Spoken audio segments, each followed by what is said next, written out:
Welcome back to the Nerd Doctors. My name is Griffin. I'm joined by my co-host Edward. What's up, guys?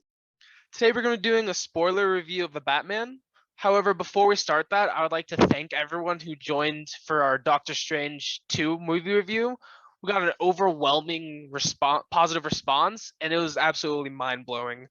We did not expect that. We did not expect that type of reach that far out. At the moment of recording, we have over 100 reviews, and that is far more than expected. So again, thank you.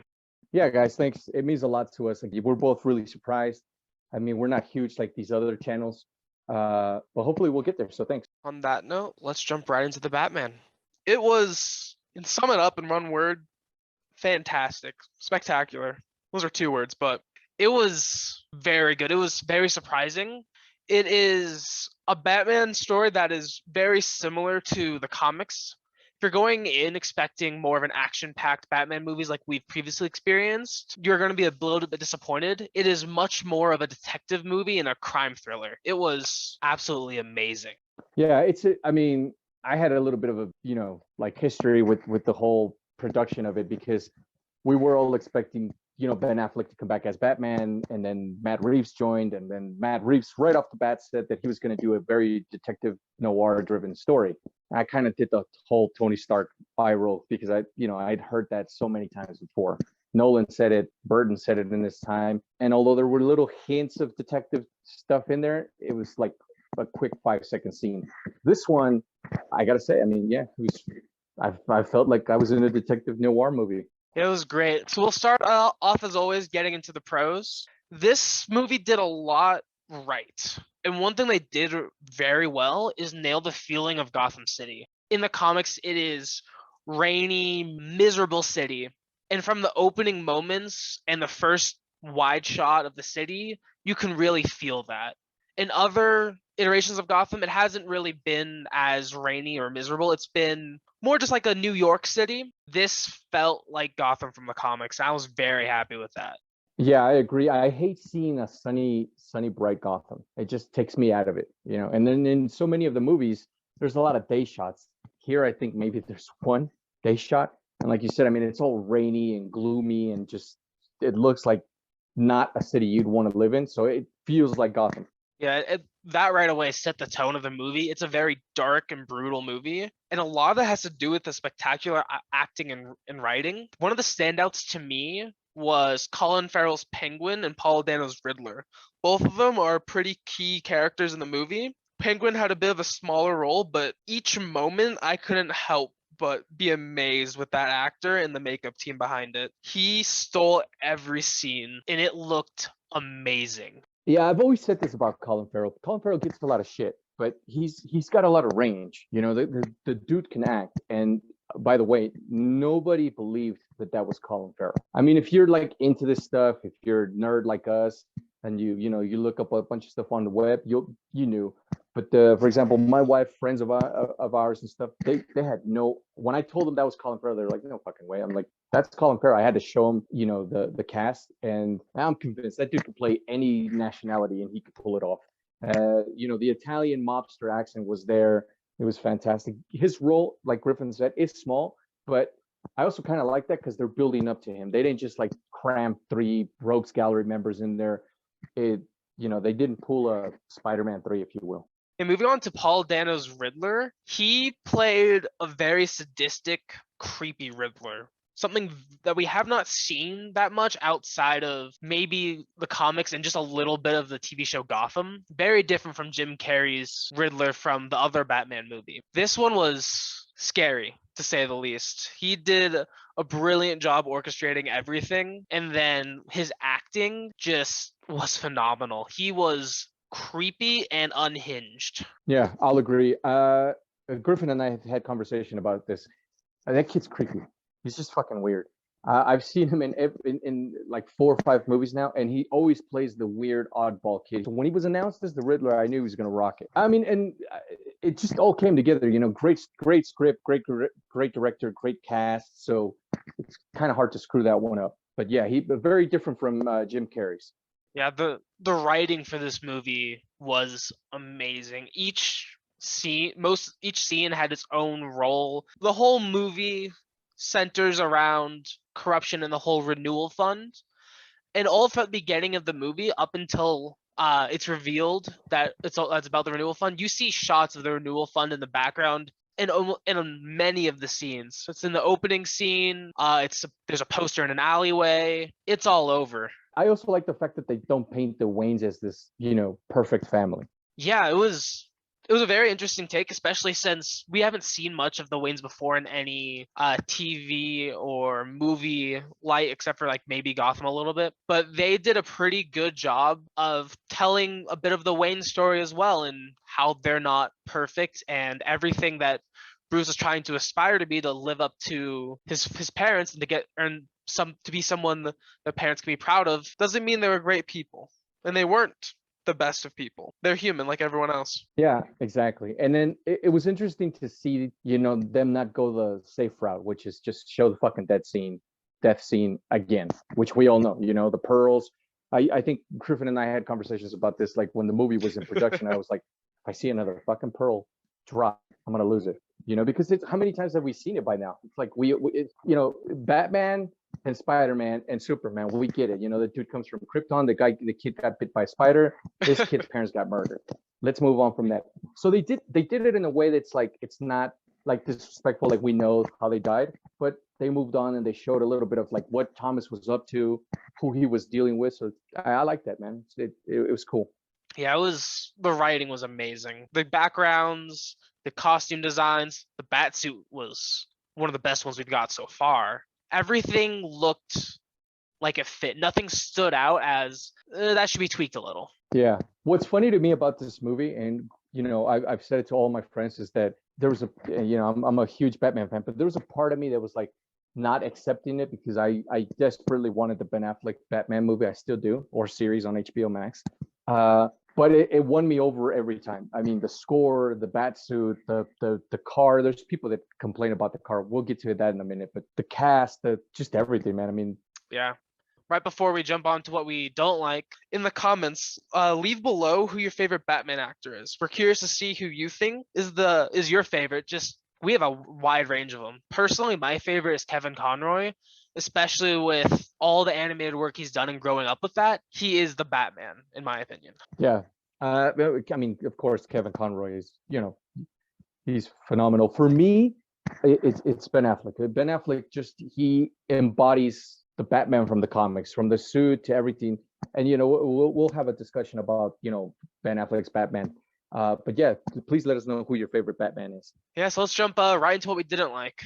Okay, so I actually only didn't like very little things, and they're more like nitpicks. So the one thing I absolutely, and again, this is a spoiler video, so no one's gonna get upset at this point about this. The Joker scene. It's not the dude that plays the Joker who I have an issue with, or how he played him. That I was like, the Joker again? Really? It almost seems like that's the safe place to go. Like, you're doing a Batman movie. I don't know if Warner Brothers, I mean, I know Warner Brothers and Matt Reeves at the beginning of the production, they had a lot of issues, and, he basically told them to F off and walked out on them. But I don't know whose idea was it to have the Joker in there. Great character. I know the Batman needs it, but it's like, at this point where you gave us a perfect Riddler, a great Penguin, transitioning Catwoman, I was like, damn it, the Joker again. We had, Joaquin Phoenix did a fantastic job with the Joker. Jared Leto, not so much. Heath Ledger is phenomenal. Mark Hamill is still, to me, the Joker. We have like 5 Jokers right now. That's, for me, is like what's like it could have been left out. However, there is a particular scene in the movie that has to do with the Joker that I wish would have been left in, but I'll explain why in a minute. I wish Catwoman's hair would have just stayed long, because she looks phenomenal when in those scenes with long hair. But that's just me. Yeah, I don't really have too much of an issue with the hair. It's a minor issue for me. I won't even say it's much of an issue. For the Joker scene, I'm very curious what Matt Reeves has, because he has confirmed the Joker is not going to be the villain in the second movie, and it's more setting up for the third. But he has to have a plan for it, for something in the second movie for him to be revealed now. Something has to be there, because he doesn't seem to do all these scenes and to choose just random characters on a whim. Seems like he has a reason. So I'm just curious what that reason is going to be, and hopefully we find out sooner rather than later. Yeah, I think we will. And this jumps me back into what I was going to say. So there's a scene in there, a deleted scene that I'm like, why the hell would you have deleted that? It's better than what's in the movie. So there's a scene where Batman can't figure the Riddler out. In this scene, Batman goes to Arkham, and he sits and has a chat with the Joker, and he gives him a file, and he essentially wants his opinion on the killer because he wants him to help him profile. And that's straight out of Silence of the Lambs. That's exactly what Will Graham did with Hannibal Lecter. That's exactly what Clarice Sterling did with Hannibal Lecter. Damn it, I wish that scene would have stayed. Yeah, that was a very cool scene. We got to see a lot more of the Joker's look, which he looks a little worse for wear. Yeah. I don't like the look so much. I think they went a little too overboard. The lips are a bit, like killer clowns from outer space to me. The hair is just a little wacky, but they're building the character up, so hopefully we get a good iteration. But yeah, like Griff says, giving me third movie, fourth movie, there's talks about a Gotham show, and I think Matt Reeves says that's where he's going to utilize him. So okay, just don't. Yeah. I didn't need him in the first movie again. I think his look will evolve and more solidify as he gets more appearances, because Matt Reeves has stated that this is not the Joker yet. He's still being created. Yeah, like Catwoman and like Penguin. Makes sense. I just want to talk really quick. I'm a car guy. About the Batmobile. So I saw online that a lot of people were like, that doesn't look like the Batmobile. That's just a regular car. Okay, I've never seen a regular car look like that or sound like that.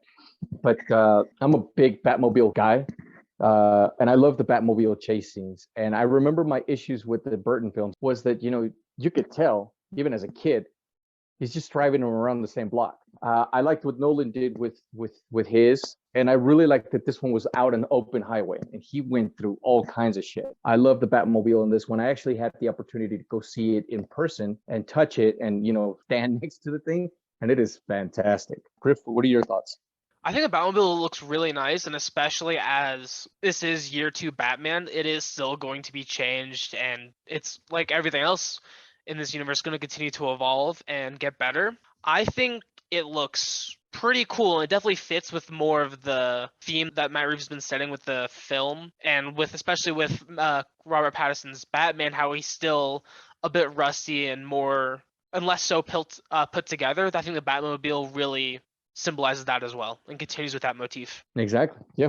I mean, it sounds like a beast. So, it's an amazing car. It goes really fast, and they put it through hell, and it withstood all of that. So yeah, awesome, man. I really enjoyed the Batmobile. I can't wait to see how they further develop it. I hope it doesn't get too crazy. Oh yeah. Some other things I didn't like about the movie was, remember in the movie when GCPD put a APB out for Batman? It kind of just got dropped somewhere along the movie. Yeah, they were like, oh, we can't fuck with two of them at the same time. It's either the Riddler or Batman. Let's just go against Riddler. Yeah, I know exactly what you're talking about. It's a minor issue, but they just didn't mention it whatsoever. Batman worked with a lot of cops, and no one said a word. I just want something real quick. So funny enough, this is Batman, Penguin, and Catwoman. And in Tim Burton's Batman Returns, there's an issue just like that. One thing I think Matt Reeves should have done, but he was a bit hesitant, he should have killed Alfred with the bomb. That would have been something new that no other Batman director has done. And I think that would have started Robert Pattison down a darker path. I think that could have been really interesting to see. Really, you would have liked to see Alfred die? I don't think and this is just the Batman fan in me. If you kill off Alfred, you took the rug from under me, man. I wouldn't know what to do. Oh, I know, but it would have been something new. It's Batman stories, especially like the origins, they tend to be repetitive. This one does break the mold quite a bit, but killing off Alfred, I think, would have pushed it a bit further. Yeah, it definitely, as you said, it would have started him off on a darker road earlier, because we all know that Batman, eventually after the death of the family and the Killing Joke goes really dark. But killing off Alfred year 2, I think, would have spiraled him down that road way sooner. Yeah, I mean, maybe we'll see it later, but it's pretty okay. I'm fine with him surviving and help move the plot along. It just would have been interesting. Oh yeah, it definitely would have made for an interesting twist. My last issue with the film, this is probably my biggest issue. The Riddler's plan doesn't make sense towards the end. He wants to flood the city. I don't know why he wants to flood the city. It doesn't make sense. He's going to hurt all the people he's trying to get to start this revolution against the 1% and the corrupt. And he's going to kill off all of those people because all the 1%ers, they have these tall buildings. They can just go to the top and just watch from there. All of the poor people, the homeless, all the people like the Riddler that he's trying to rally have to go into the arena. Exactly. Yeah, there were loopholes in this plan, but still, I think we only have like 2 or 3 complaints about the movie. Yeah, it was a great movie. It's one of my favorite Batman movies. Awesome. Exactly. Yeah, I agree. It is. I heard it been called the perfect Batman movie, but to be honest with you, I hear that about every movie that comes out, every Batman movie. Yeah, that's very true. Well, thank you for joining us today. This is our spoiler review of the Batman. As always, please leave a like, comment, and subscribe. Hit the notification bell to stay up to date with our current videos. Thank you for watching. Thanks, guys. Means a lot. Thanks for liking. Thanks for subscribing. And yeah, hit the notification bell. And we'll be back soon.